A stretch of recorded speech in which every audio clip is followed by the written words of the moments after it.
Hi guys, welcome back to our channel. So in today's video, I'm going to share some very important success tips as well as study tips for UPSC. So today at 11 a.m. I have attended Baiju seminar for 2022. So from their seminar, I have made some few points out of their speech. So I felt these are very useful and successful points. I thought why not share with you all guys so that it might be useful for at least some of you guys, right? So basically, so if there is a complete beginner, this video will be much more useful for them. So UPSC generally we have three stages. So what is the first stage? It is preliminary examination. The second stage is mains examination. The third stage is personality test, or else it is called as interview. Okay, so we have three stages to cross. Okay, so in first stage we have two papers. One is GS and the other paper is called CSAT. So in GS you have all topics like history, polity, geography, economics, ethics, art and culture, everything, and there are 100 questions being asked, and for each question 2 marks will be given, and the very good score will be like 110 to 120 around, so that if you score around this, there'll be like some more percentage of chances that you qualify your prelims examination. And the next paper is CSAT. So CSAT, this is not counted in the merit list. This is just as a qualifying paper. It acts only as a qualifying paper, and you just need to get 33% to qualify this paper. This consists of general reasoning, analytical skills, your English comprehension, reading skills and all. Okay.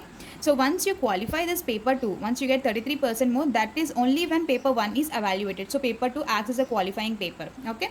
Next stage comes is mains examination. So in mains examination, we have two main things. That is, we have 4 papers of GS and 2 optional papers. Optional paper depends upon your point of interest. Okay.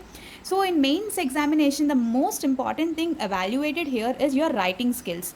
Okay, your writing skills plays a major role in mains examination. There next comes is personality test. Personality test is like your speaking skills, your way of ability, how you think, how your way of perspective, everything will be tested in here. Okay.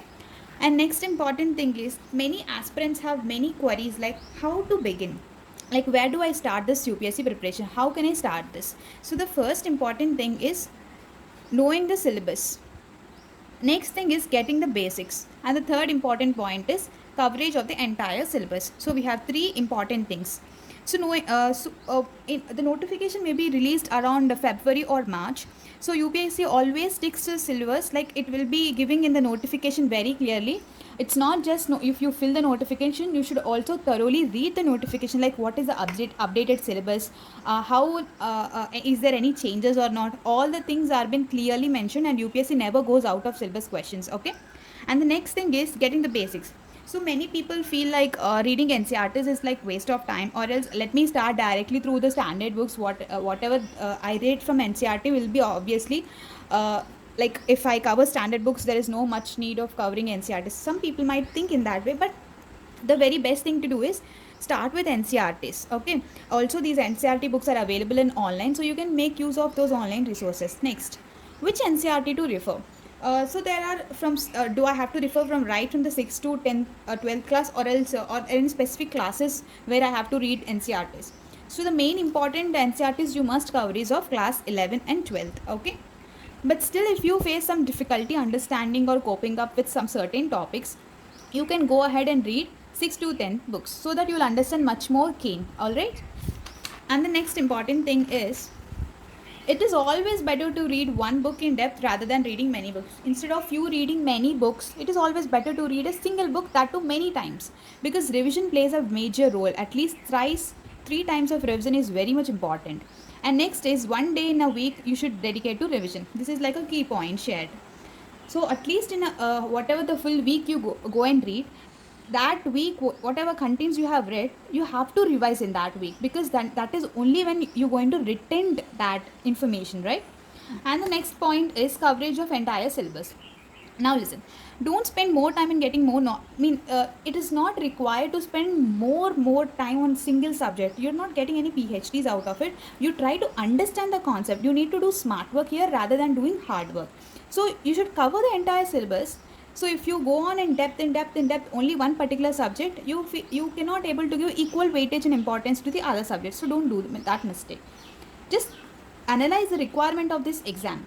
You should this analysis you'll be getting all through reading out once the previous year questions, right? Next, approach to study. What should be your approach to study? So UPSC doesn't expect you to just learn and mug up any topics. Rather than it want you to understand the concepts. You should always, whenever you read a newspaper, you should always you should not remember any figures or numbers. It is not really necessary. But you should ask yourself that why is this situation happening? What are the factors? Okay, if it is happening, what will be impacted? Who's gonna be impacted? That plays a major role. That is how you need to think. And the next approach is W3H, where why, where, when, and how. These are the main questions you need to check for yourself when you are reading a topic. Okay. Next comes is the big major subjects. When you get the basics of these 4 subjects like polity, geography, history, and economics, and then and you have to relate the current affairs, because whatever you read the static parts is only implemented in through current affairs, right? So it helps you to build a perspective. Do not mug up anything, but rather than create your own perspective, create your own methodology. How think on your own self. Don't try to copy others' thoughts or something. Try to maintain your own thoughts. And let's just think what are the sources of current affairs. Well, you can start with the Hindu or the Indian Express. And also when you're in the completely initial stages, do not do this mistake. Don't read both the newspapers, because it is too time taking, and wherein you have to complete the major syllabus as well, right?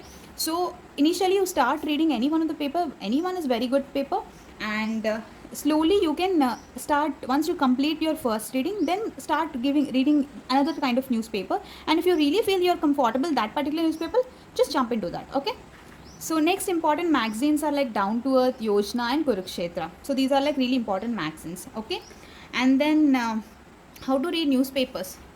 So UPSC doesn't ask for questions like when this minister has come, or else this particular opposing party, what has done to the ruling party, like what are the conversation between them. All such questions are like it doesn't going to come in the examination. UPSC always looks for permanent topics, right? So it is always important, or else like a tip, if you put separate files. So you for each content, like history a separate file, geography a separate file, it is very easy, and for you to also to revise next time, it will be very very easy. And last but not least, choosing optional plays a major role, like you will be in the merit list or not, right, after mains exam. So your area of interest should matter a lot. It's not like somebody took this maths and they got good marks, let me take that. It's not like that. Whatever you feel interested, whatever you feel you're good at, do that. So that's it for today, guys. I hope this video is useful for you all. If you feel so, do like, share, and support me by subscribing to my channel. And thank you so much for clicking this video and watching over it. And all the very best to you all. Even I am preparing myself for UPSC, but not right now. I'm going to give it soon. So all the very best, aspirants. Thank you so much.